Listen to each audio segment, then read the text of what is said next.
Hello दोस्तों, नमस्कार। RJ Hindi कहानी में आपका बहुत बहुत स्वागत है। दोस्तों, कहानी का पूरा आनंद लेने के लिए वीडियो को लास्ट तक देखें। अगर कहानी पसंद आए तो चैनल को जरूर सब्सक्राइब करें और वीडियो को लाइक करें। तो दोस्तों चलिए शुरू करते हैं।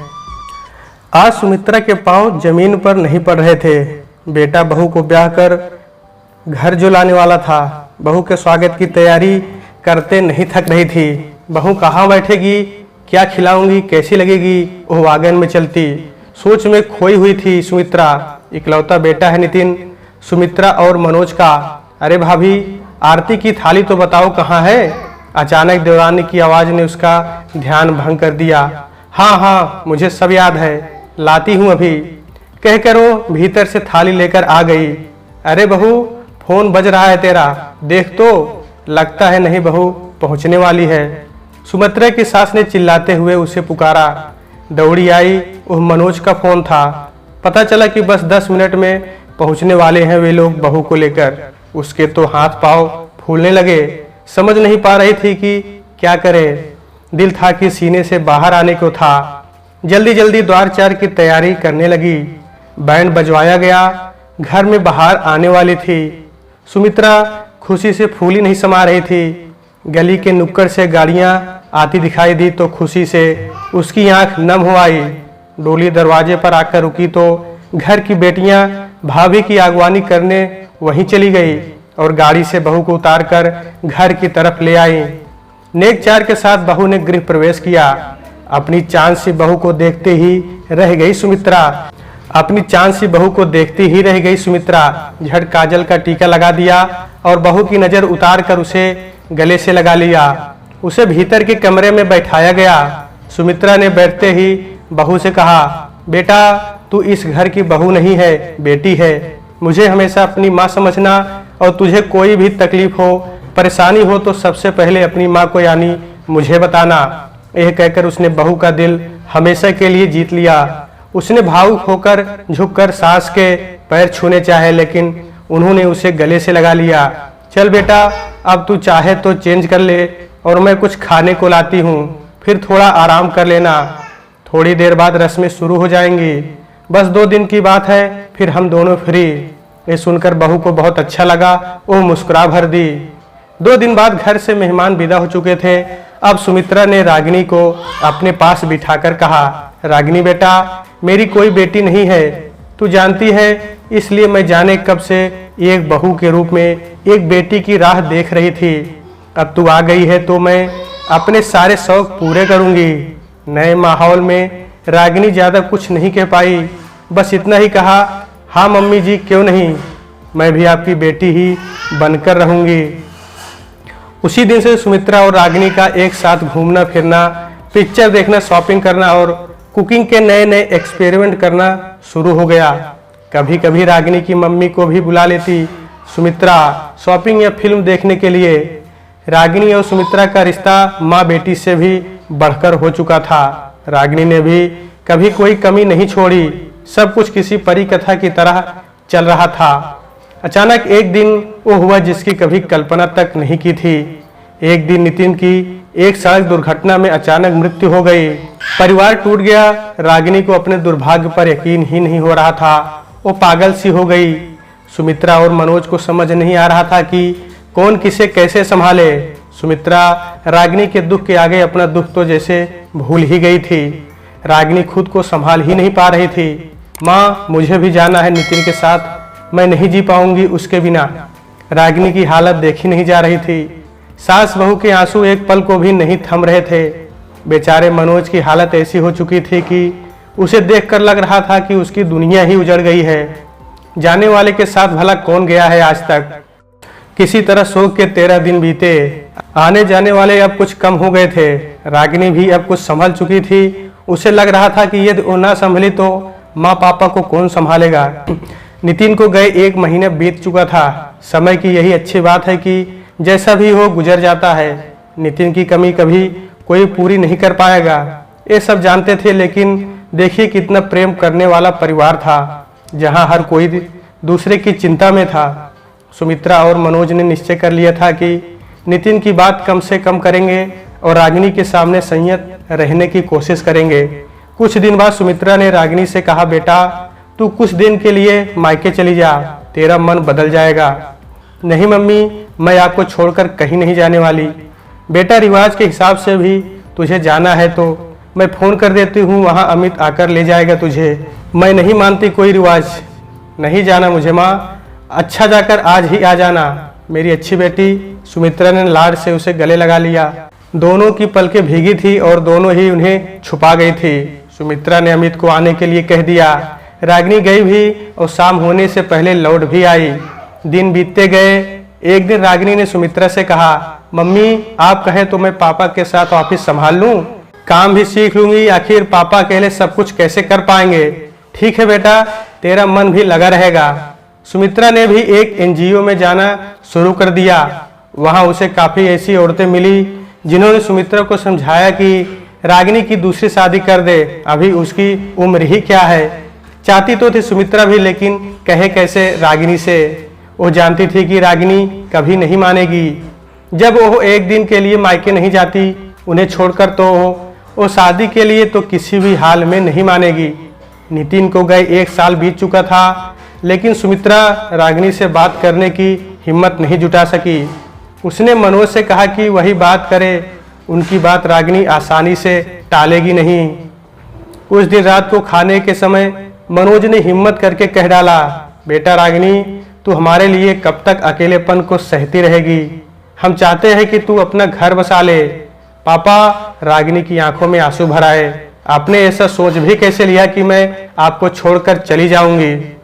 माँ, मैं तो आपकी बेटी थी ना, अब क्या हुआ। नितिन चले गए तो कोई जगह नहीं है मेरे लिए इस घर में। बेटा, ये क्या कह दिया तूने। तू तो जान है हम दोनों की, तेरे बिना कौन है हमारा। तो फिर पापा ने ऐसा क्यों कहा। क्योंकि तू बेटी है हमारी और बेटी को तो जाना पड़ता है ना। बेटा नहीं, बिल्कुल नहीं, निकाल दो दिमाग से एक ख्याल।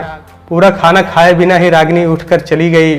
वो नितिन को कैसे दिल से निकाले, कैसे माँ पापा को इस उम्र में अकेला छोड़ दे। सोचते सोचते वो सो गई। सुमित्रा ने तो ठान लिया था कि शादी तो वो उसकी करवा कर रहेगी, आज नहीं तो कल उसे मना लेगी। उसने मनोज और रागिनी के माता पिता से चुपचाप बात की और कोई ऐसा लड़का ढूंढने की सोची जो घर जमाई बनकर रह सके। सुमित्रा ने साथिया.com पर रागिनी की प्रोफाइल बना दिया। रागिनी दिखने में खूबसूरत तो थी ही, उसकी दोनों माँओं की योजना रंग लाई और जल्दी ही एक ऐसा लड़का मिल गया जिसका इस दुनिया में कोई न था। देखने में अच्छा और पढ़ा लिखा था, अच्छी नौकरी भी करता था। उसने बताया कि 4 साल पहले एक प्लेन क्रैश में उसके माता पिता और छोटा भाई नहीं रहे। तब से वो नितांत अकेला है। अभिषेक नाम था उसका। सुमित्रा और रागिनी की मां ने उससे मिलने का प्लान बनाया। घर से बाहर ही मिली और उन्हें लड़का पसंद आ गया। सबसे अच्छी बात तो यह थी कि वो उनके साथ रहने को तैयार भी था, लेकिन उन्होंने जल्दी न करते हुए पूरी तहकीकात की। जब पता लगा लिया कि लड़का बहुत सीधा साधा है तो उन्होंने बात आगे बढ़ाई। अभिषेक की शर्त थी कि वो उनका पैसा नहीं लेगा। यह सुनकर सब गदगद हो गए। लड़का सचमुच बहुत नेक था। असली समस्या तो अभी बाकी थी कि रागिनी को कैसे मनाया जाए। 2-4 बार अभिषेक से मिले और उसको समस्या बताई, तब उसने ही तरकीब सुझाई। आंटी, क्या आपके घर में कोई रूम होगा जो आप मुझे किराए पर दे सकें। सुमित्रा सोच में पड़ गई, फिर बोली, कुछ सोच कर बताती हूँ। तभी रागिनी की मम्मी ने सुझाया कि क्यों ना अपना गैराज खाली करवा दो। लेकिन गैराज? हाँ हाँ आंटी, कोई प्रॉब्लम नहीं है, मैं अभी तो एक कमरे में ही रहता हूँ, मैं मैनेज कर लूंगा। बस फिर क्या था, समस्या हल। खुश खुश सुमित्रा घर पहुंची। रात को खाने की टेबल पर बोली, बेचारा एक लड़का है मेरी फ्रेंड की, जान पहचान का, उसको रहने के लिए एक कमरा चाहिए, कहीं मिल नहीं रहा है। सोच रही थी कि गैराज खाली करवा दें क्या उसके लिए। क्या मम्मी, ऐसे कैसे हम किसी पर भी भरोसा कर सकते हैं। अरे बेटा, मेरी सहेली की जान पहचान में है, बताया तो। अनजान को मैं कहाँ देने वाली थी। तुम तो हाँ कर ही आई होगी, अब पूछने का ड्रामा मत ही करो। मनोज बोल पड़े। मनोज को तो सब पता ही था, करवा ही लो गैराज खाली, हम मना भी करेंगे तो मान लोगी क्या। जानते तो थे ही मनोज सब कुछ। अब रागिनी क्या कहती। देख लो माँ, आपको जैसा ठीक लगे। बस फिर क्या था, बात बन गई। अगले ही दिन स्टोर रूम बना, गैराज खाली करने का काम शुरू हो गया। रंगाई पुताई भी हो गई और उसे रहने लायक बना दिया गया। अगले हफ्ते अभिषेक अपना सामान लेकर आ गया रहने। सुमित्रा ने उसके खाने पीने का भी इंतजाम कर दिया। धीरे धीरे वो घर में आने लगा और घर के सदस्य जैसा ही हो गया। अब रागिनी को भी उसके वहां रहने से कोई दिक्कत नहीं थी। हम उम्र और पढ़े लिखे होने के कारण दोनों में दोस्ती भी हो गई और यह दोस्ती देखते देखते कब प्यार में बदल गई, दोनों को पता ही नहीं चला। सुमित्रा ने जब देखा कि दोनों करीब आ रहे हैं तो एक दिन रागिनी से बात छेड़ दी। रागिनी बेटा, अभिषेक अच्छा लड़का है। हाँ मम्मी, है तो फिर? बेटा वो मैं ये कह रही थी कि क्यों ना तुम्हारी। मम्मी मैं समझ गई आप क्या कहना चाह रही हैं। तो बेटा बुराई क्या है इसमें? लेकिन वो क्यों करने लगा? सोचो उसकी तो किसी से भी शादी हो सकती है, फिर वो मुझसे। उसकी चिंता तुम मत कर, मैं संभाल लूंगी सब। रागिनी कुछ बोली नहीं। उन्होंने रागिनी के माता पिता के साथ मिलकर सब कुछ तय कर लिया। मंदिर में शादी करने का निर्णय लिया गया, वो भी बिल्कुल सादे तरीके से।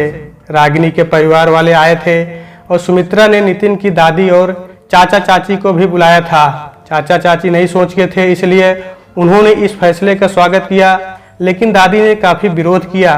काफी मुश्किल से दोनों बेटों और बहुओं ने उन्हें मनाया, रागिनी की पूरी जिंदगी का वास्ता दिया, तब कहीं जाकर वे मानी। लेकिन फिर भी आधे मन से। शादी के दिन गुलाबी रंग की शिफॉन की साड़ी में रागिनी बेहद खूबसूरत लग रही थी। अभिषेक ने ऑफ वाइट कुर्ता पैजामा पहना। दोनों की जोड़ी देखकर नितिन की याद आना स्वाभाविक था। सुमित्रा का मन भर आया। रागिनी भी बहुत कोशिश करने के बाद ही संभली थी। आखिर उसके लिए भी नितिन की जगह किसी को देना आसान नहीं था। फेरों के समय जब पंडित जी ने कहा कन्यादान के लिए कन्या के माता पिता आगे आए, सुमित्रा ने रागिनी के माता पिता की ओर देखा। रागिनी के माता पिता उठे और सुमित्रा और मनोज के पास जाकर कहा, उठिए ना, क्या सोच रहे हैं आप दोनों? हम भरी आंखों से सुमित्रा ने कहा। रागिनी की आंखों से भी आंसू छलक आए और उसने इशारे से हामी भरी। सुमित्रा और मनोज ने कन्यादान किया। सभी भावुक हो गए थे। विवाह संपन्न हुआ। चाचा ने सुमित्रा से कहा, भाभी हमारा नितिन वापस आ गया। अभिषेक और रागिनी ने सबके पांव छुए। दादी ने भी दोनों को गले लगाकर आशीर्वाद दिया। उनकी आंखें भीगी हुई थी, लेकिन वे खुश दिख रही थीं। मंदिर से बाहर निकलते समय मनोज ने माहौल को हल्का करते हुए कहा, भाई कन्यादान कर दिया है, लेकिन कोई ये ना समझे कि विदाई भी होगी। इस ब्याह में विदाई नहीं होगी। सभी हंस पड़े। अभिषेक बोला, विदाई क्यों पापा? आपका बेटा आपकी बहू बेटी को लेकर घर जा रहा है। माँ आप पहले पहुंचकर घर पर गृह प्रवेश की तैयारी करिए। सब घर की ओर चल पड़े। सुमित्रा और मनोज की खुशी का कोई ठिकाना नहीं था। आखिर उन्हें तो उनकी लुटी हुई दुनिया ही वापस मिल गई थी। अभिषेक के रूप में उन्हें उनका नितिन ही मिल गया था। अभिषेक ने भी कोई कसर नहीं छोड़ी अपना फर्ज निभाने में। बेटा अब तुम दोनों ही हमारा संसार हो। आज से इस घर की हर चीज पर तुम्हारा हक है। अभिषेक ने दोनों को गले लगाते हुए कहा, आपका आशीर्वाद मिल गया माँ पापा, और मुझे कुछ नहीं चाहिए। मुझे मेरा खोया हुआ परिवार मिल गया, यह क्या कम है? सबकी आंखों में खुशी के आंसू थे। तो दोस्तों आज के वीडियो में बस इतना ही। कहानी आपको कैसी लगी कमेंट बॉक्स में जरूर बताइएगा। अगर कहानी पसंद आई है तो कृपया चैनल को जरूर सब्सक्राइब करें और वीडियो को लाइक करें। तो दोस्तों आपसे फिर मिलते हैं अगले वीडियो में। तब तक के लिए नमस्कार।